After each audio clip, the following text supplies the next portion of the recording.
Welcome to the Wander Mode podcast, where we celebrate the fearless spirit of women embracing life's wanderings. Where every story is a spark of inspiration and reminds us that sometimes the most beautiful moments happen when we simply embrace wherever the journey may lead.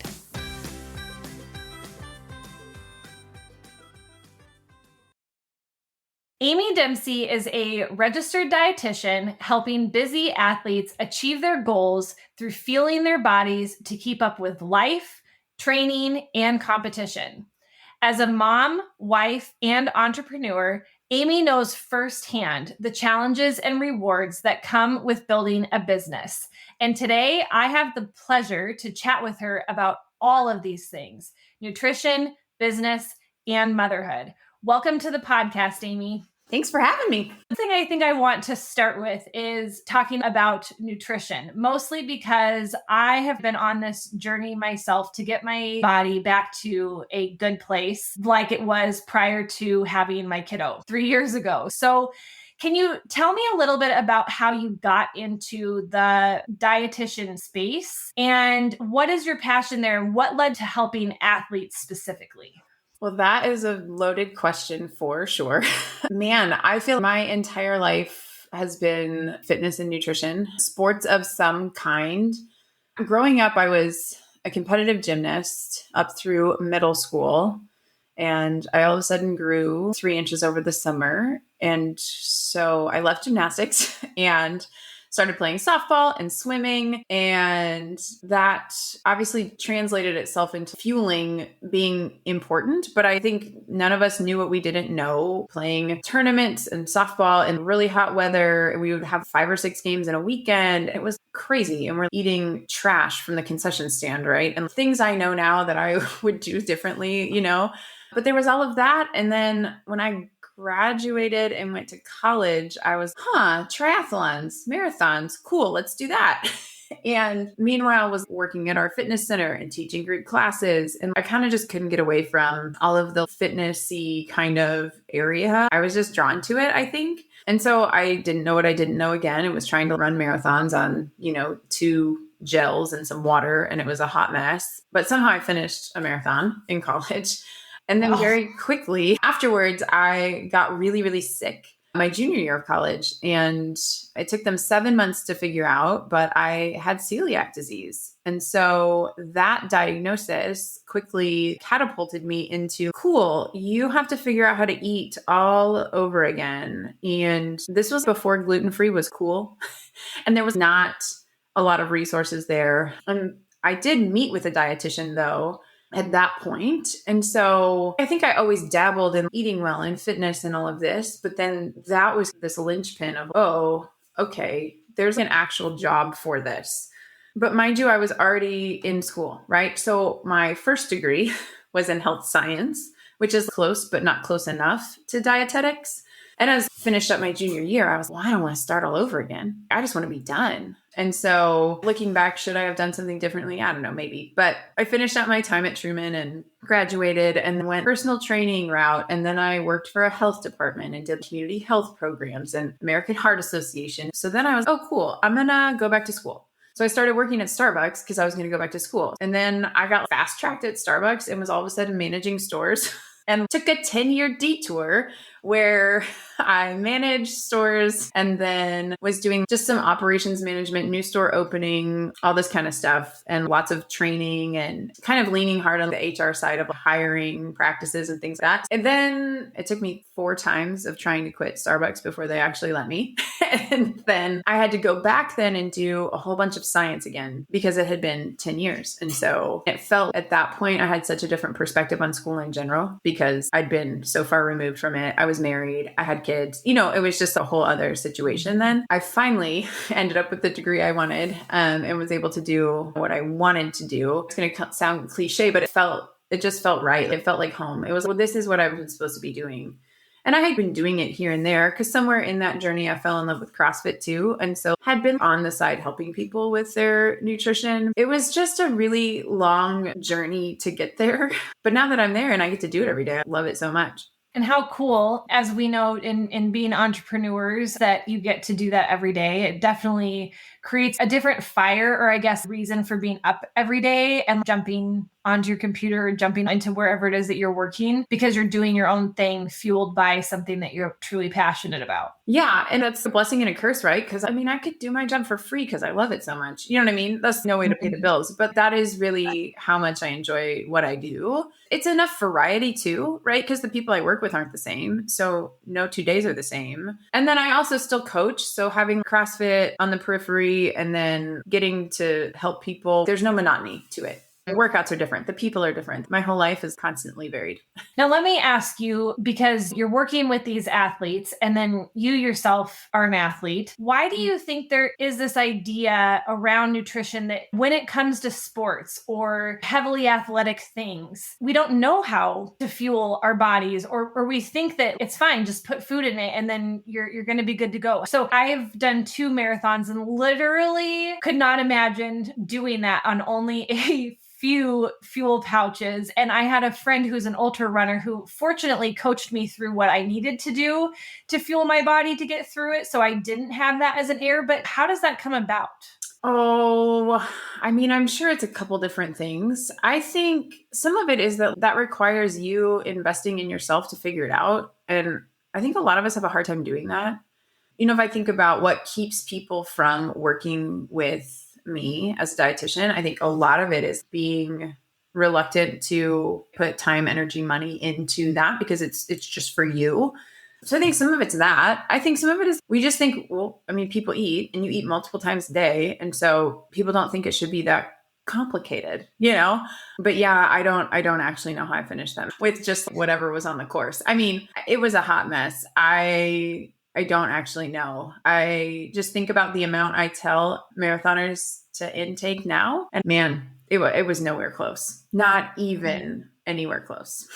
Well, and crazy that you didn't have any health repercussions in doing that. I mean, our bodies can do amazing things, but still pushing your body 26.2 miles on hardly anything is also, I mean, there's limits, right? There are limits. I mean, less limits when you're 21 than there would be now for me, I would imagine. But I mean, I guess I just drank water and Gatorade every time it came up. I had 2 gels. I ate a breakfast, I remember, because we were in Chicago. And I remember eating oatmeal out of a hotel cup, right? And having had a bagel and all this. But yeah, I mean, I couldn't walk down the stairs for a week after that. So, I mean, clearly there were some repercussions also, because that's kind of how we think my celiac manifested itself, right? So, you know, it's a genetic predisposition, but whether that gene is presented, some people, their birth is traumatic, right? So from birth, they have celiac and can't tolerate gluten, right? And have this autoimmune condition. But we think, our speculation, my GI guy and I, he was just such a great practitioner. But if I think about practitioners I've encountered since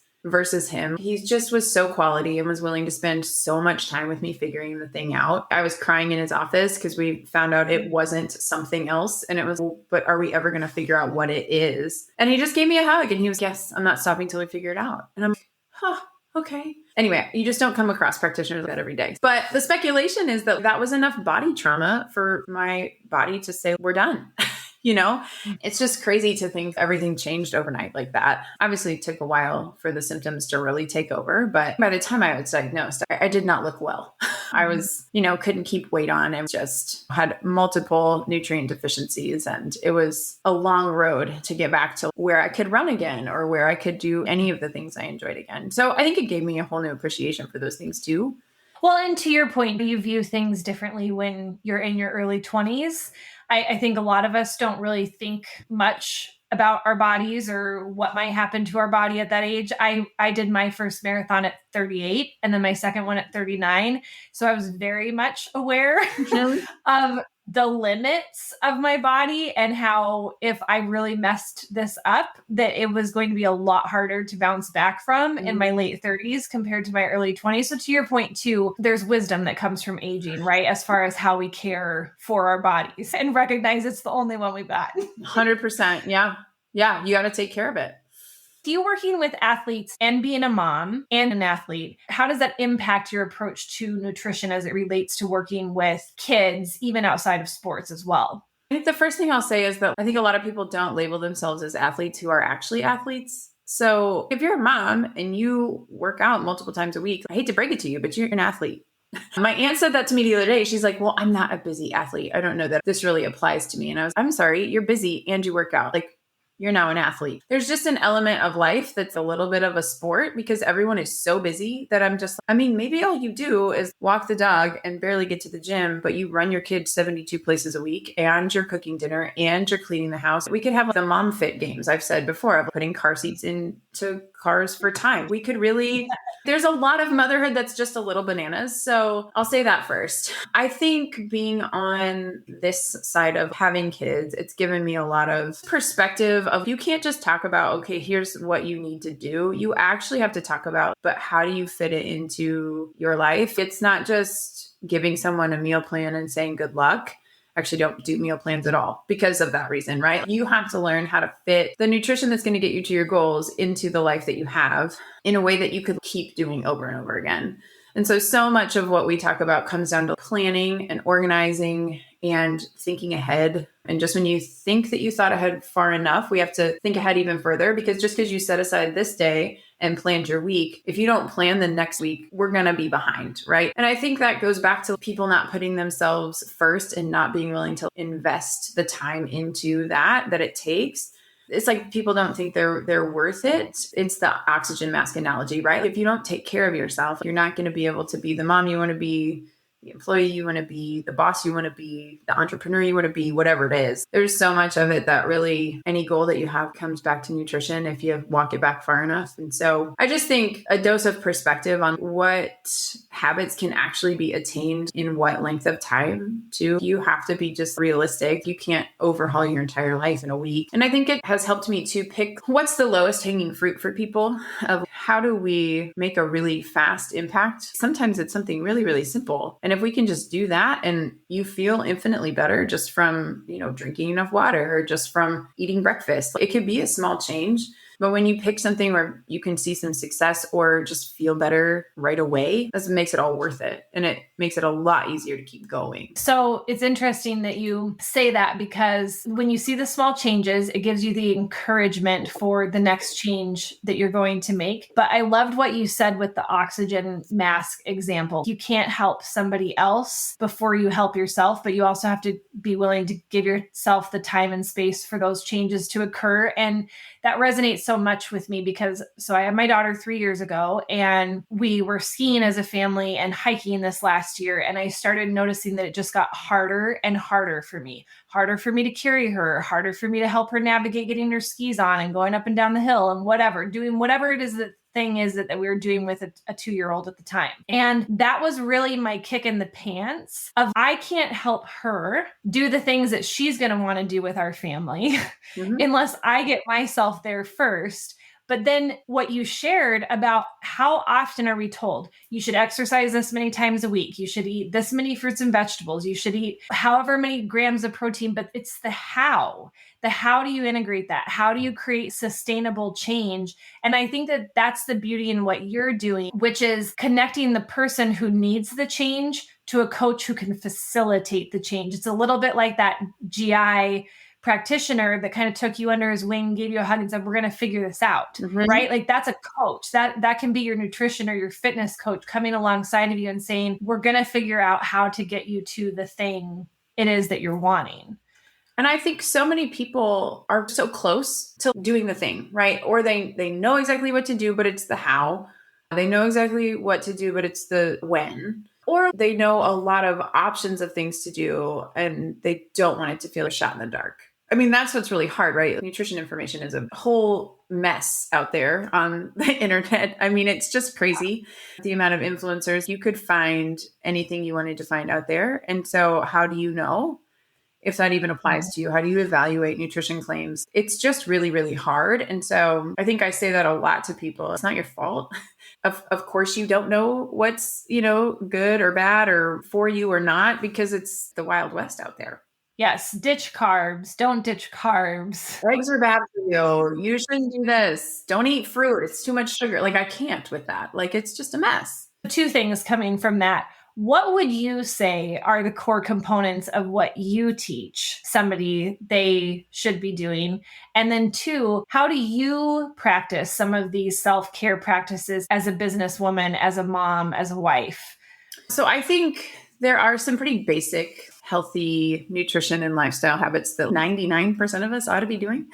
And so that's kind of where I start with just about everybody. Obviously, every time I talk about them, some different things come out about those healthy habits, but it all kind of starts there. If we're not doing the basics well, we can't really begin to tackle too much else. You can't start trying to put sprinkles on a cake before you bake the cake kind of analogy. We have to eat fruits and vegetables, eat enough protein, just be eating enough food in general, because so many people, especially athletes that come to me, are just not eating enough food in general. You have to be drinking enough water and sleeping enough and moving your body. If we're not doing those things, well, let's start there. And then for me, I check myself on those habits. My biggest struggle is sleep, which probably most moms might tell you that. But I think self-care for me is still prioritizing sleep and food and workouts, even though I'm trying to build a business and do the next thing. If I don't take some time for that, I'm gonna go crazy. So, making sure that I'm doing that, and also realizing my kids are watching. So I want them to see that there's some balance there. They'll see me get up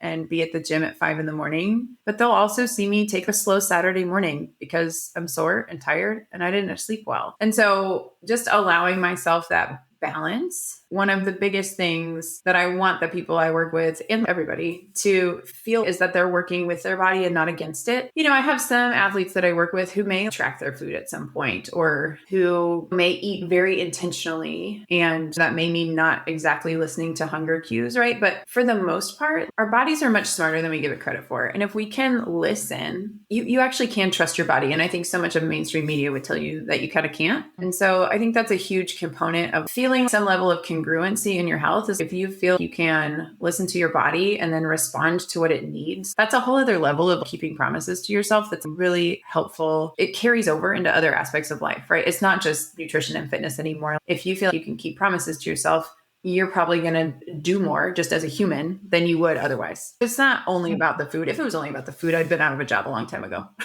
I really appreciate that you say that you really can trust your body. And I know that's one of the things that having a toddler in the house, specifically being a girl, that I'm trying to be hyper focused about, is how to teach my daughter about food, about trusting her body, knowing that with her being female, there's just more of a tendency toward some unhealthy relationships with food. Perhaps as they get older, it just seems to be a real struggle for a lot of females. What is your advice around conversations about food, or how to talk about trusting your body? Because I would assume, even though I'm talking about talking to my toddler, that to some level that also applies when you're talking to athletes that have perhaps developed an unhealthy relationship with their food, or things that where you're trying to counteract some of the bad habits that have already been established.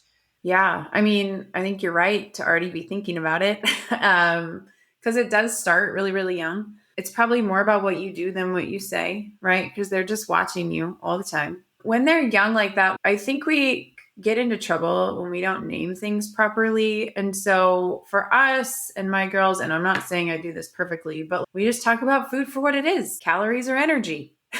Right? And just, it's almost like when you talk to your kids about growth and development, right? The more scientific you can make it, almost the easier it is. Kids are pretty matter of fact anyway. And so we don't have to get too fancy. But just age appropriate learning about what is food. Is this a fruit or a vegetable? How do we balance a plate? What is protein? Where does it come from? They want to learn. They're sponges. So the more you can teach them those pieces and let them use their body to teach themselves. So my girls will come home from school, and my youngest is 6, and she's, Mom, I ate all my lunch and I'm starving. And I'm okay.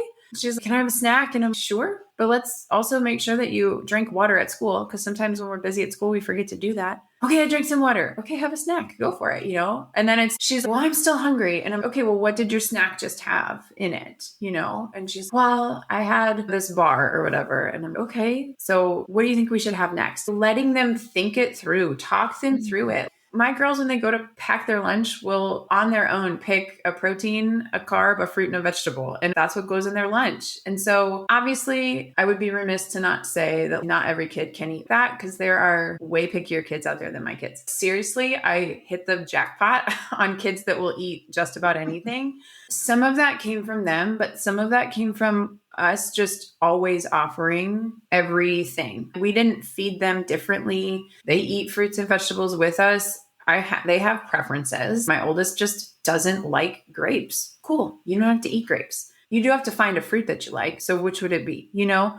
And so I think just the matter of fact thing of calling things what they are and allowing them to just realize some of those natural consequences. Oh, I'm about to go to practice. I'm going to maybe eat something, maybe not. And remembering to ask them how they felt, letting them come to the conclusions on their own, I think is so important because kids are a lot smarter than sometimes we give them credit for. Or letting them make the decision of, oh, I'm going to have this giant cookie and then I'm going to go to soccer practice. And then, oh, my stomach didn't feel so great. It's okay to let them have that experience and let it stick with them a little bit. Once there's been some food rules established in their head, or we had, maybe an experience. Well, I mean, I had it as a gymnast where I felt I needed to be a certain size. And I think it would have taken me a lot longer maybe to figure out how to fuel my body appropriately if I hadn't had my celiac diagnosis, if I'm being honest. But in general, I think I have a heightened awareness for when people refer to foods as good or bad, or talk about shoulds and shouldn'ts, or I can't eat this, or I feel like I have like spidey senses that go off when I hear those words. And it just is a conversation. And again, it's not anybody's fault. Of course, that's what you think because that's what we're surrounded by. But thinking about where did it come from? Was there any truth to that? Do you actually believe that food holds some kind of moral value? If you eat the cookie, does that mean something about who you are as a person? Because, these are the moments where I'm very glad my minor was in psychology. I am not a therapist. I think everybody should be in therapy, truly. But, it's like at a certain point, sometimes I will, mention that and refer that out. But a lot of times it's just talking about where it came from and kind of dismantling that and going back, to why do we even think that? Is there even any truth to that? And sometimes people are like, no, there isn't actually, and we can work through it, but there shouldn't be any shame around the food that you're eating. And I think a lot of times, eating disorders is definitely not my specialty. And that is one of the things I will for sure refer out because I don't see people in person, right? So if I can't lay eyes on your physical body, I don't feel super comfortable working with people who are in an active eating disorder. But there's a lot of us who don't have a diagnosis that just have some disordered eating patterns that we've developed. And so that's so important to talk about.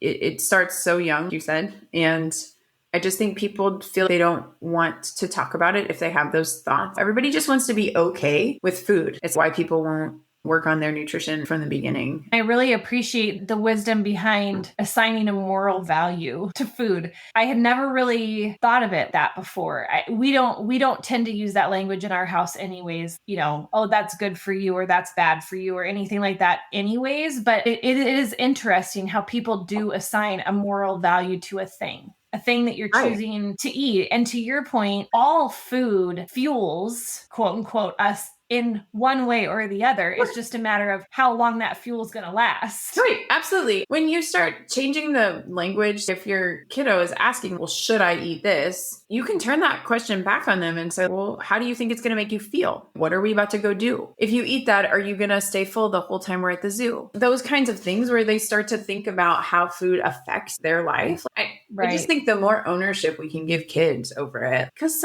we just take their agency away so often and just make decisions for them. But they're smart enough. I think that they can figure out a lot more than we give them credit for. By trying to turn some of that wisdom over to them and having them make decisions and talking about how they're feeling about certain types of things that they're choosing to consume, it's also removing our tendency to bring in some of our biased thinking as it relates to food as well, right? Because it isn't about how that food makes you feel. So I'm assuming that nobody else in your family has been diagnosed with celiac disease. So there are certain things that you can tolerate that other people in your family can't tolerate. So then by letting them make that choice, it again removes what you need to do for your body and it has it be about their bodies and what they need.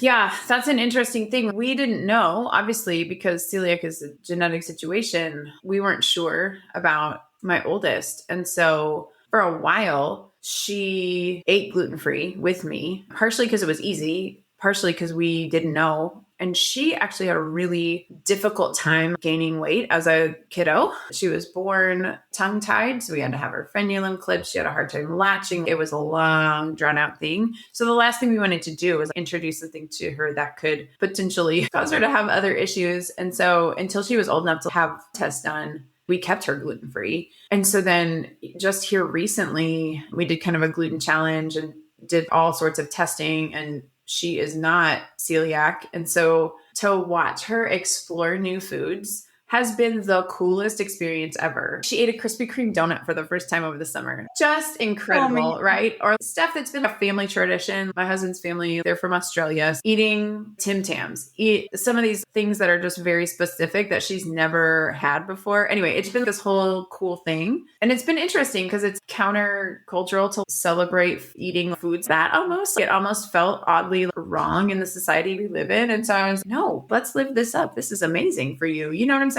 But she's starting with the good stuff. I mean, starting with the Krispy Kreme donuts. Well, and our grocery budget went way down, right? So that was awesome. But she just can go eat a sandwich, right? It's not a thing. And so it's been a whole new world for her, which is great. I mean, she's just always kind of been on the smaller side. And so I think, and she's told me this, I don't know, I just thought starting to eat all these other foods, maybe the body that I've always had would change.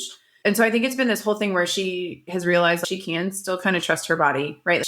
I'm still me. 6 months later, I still look the same person for the most part. Nothing crazy happened, you know? And so that's been really cool to watch. Yeah, she's pretty astute and well-spoken. And so it's to hear her articulate some of that has been really, really cool. Because I think I'm always afraid, we focus on food so much because it's my job, you know? And I don't ever want it to be the thing. Oh, that is so fun. And like you said, she can undergo this transformation and now know it's all good, right? Mm-hmm. Like you said, I'm still am who I am. How long would you say, not necessarily in that particular situation, but if somebody really wanted to change their nutrition, change some of these habits, started implementing some of the things that you're talking about, like at a base level you should be doing, what is an average amount of time that you would see your body changing? I mean, that's the hardest question you've asked me this whole time, Julie. So I think there's no average, right? But I mean, I would say the feeling comes maybe before the seeing, right? You start to feel like you have more energy or feel like you have more stamina or that kind of stuff within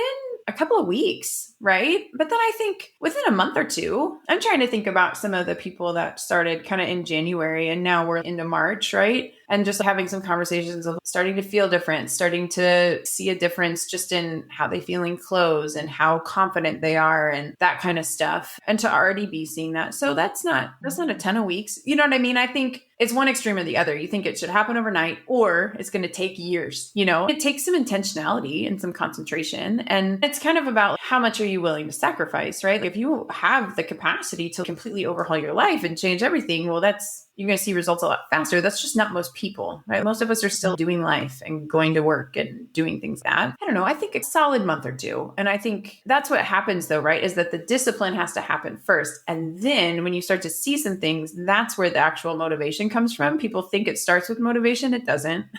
You have to just put in the time and then you'll start to see some of the changes that will motivate you to keep going. Yeah. You talk a lot about consistency. Mm. And I think that that's the piece that people miss is like, okay, so they don't have the motivation, but they make the choice to make the change anyways, because like you said, motivation's not always there. So they've made this change, but then it's like, okay, well, now I've been doing it for a little bit of time, but then they don't stay consistent with it long enough to know if that was the right kind of change for them or if they need to make some small tweaks. And you're absolutely right. So I started my journey on January 8th and we just did a ski trip this last weekend. And that was the first concrete moment for me that I knew was going to be a test of whether or not I had gotten stronger since January 8th, because we were up on the ski hill and it was navigating all the stuff and carrying her when she got tired and picking her up to put her boots on and put the skis on and all the things. And that was like the first test for me, but that was 2 months ago that I started. So I had to be patient knowing that like true test or that I guess measure of success for me was going to come this weekend. And then sure enough, I was able to look back and be like, oh my gosh, I didn't have sore legs. I was able to navigate the hills. I was able to pick her up. I was able to do all this and want to do it the next day. Right. But that took me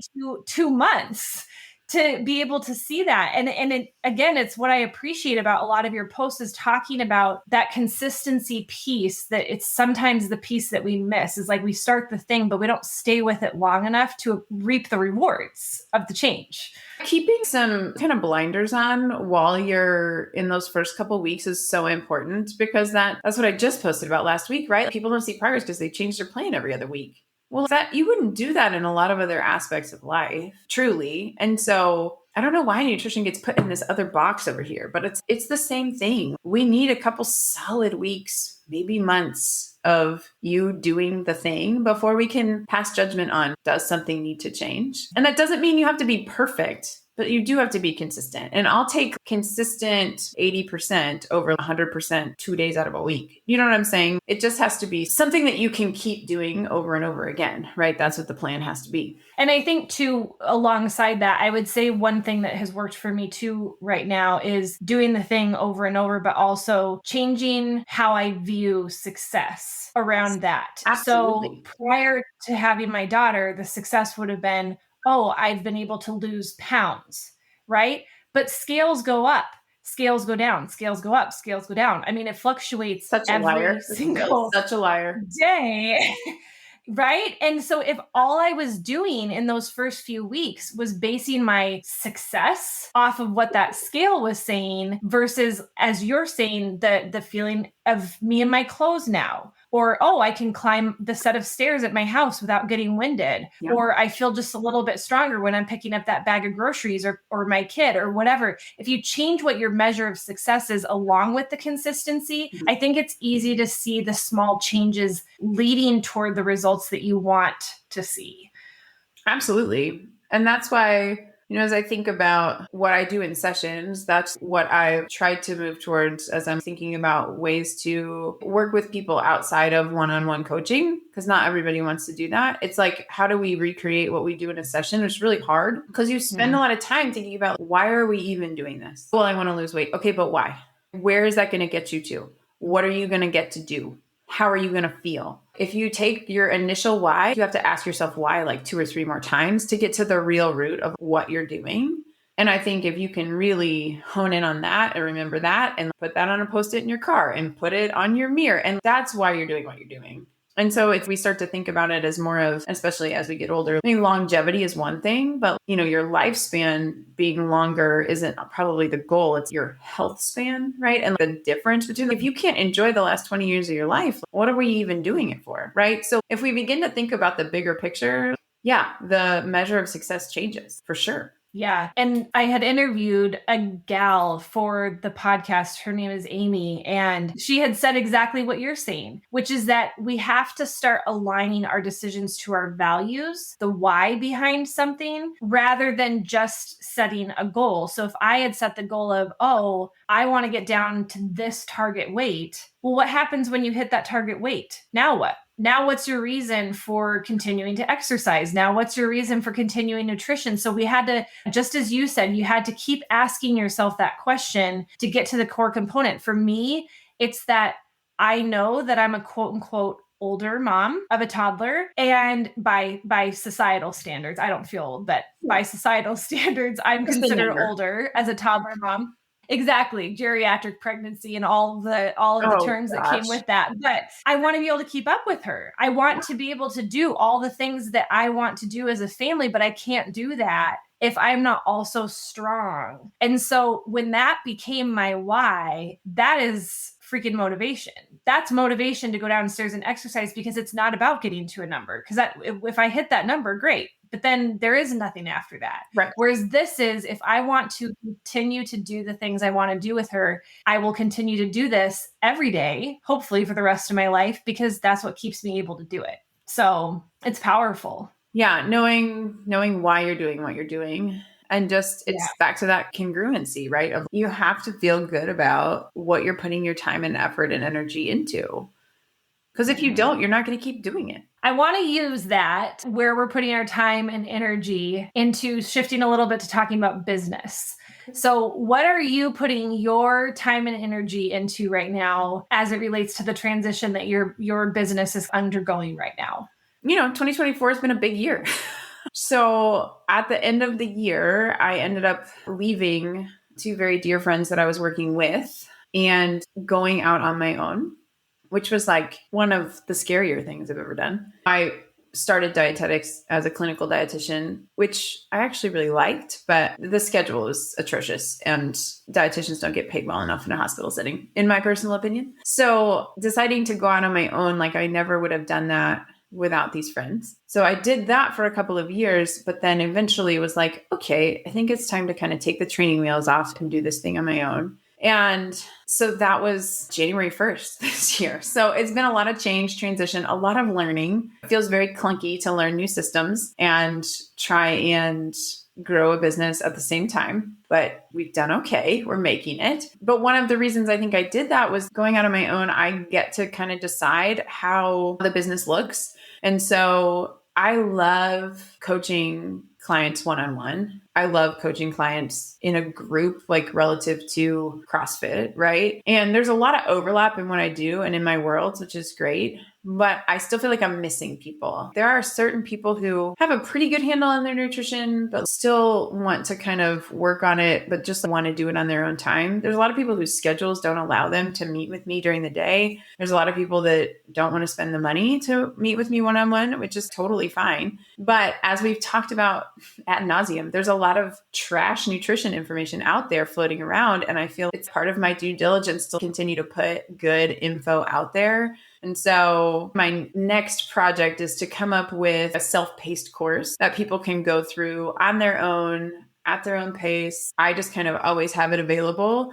And it's very similar to what I would go through in those first couple of weeks working with someone, and then potentially adding on the option to meet with me for a Q&A at the end or not, or some of those kinds of things. But finding that middle ground of how can we reach everyone with actual science-based nutrition information that's not just something some influencer said worked for them. Would this course still very much be targeted toward athletes? Or are you feeling like you're trying to reach a more broad audience? I mean, I feel like I can say I'm an athlete now because you said as a mom, I'm doing all the things that I'm working out a few days a week. So now I'm an athlete. But like, would I be your target niche, or who are you targeting the course to?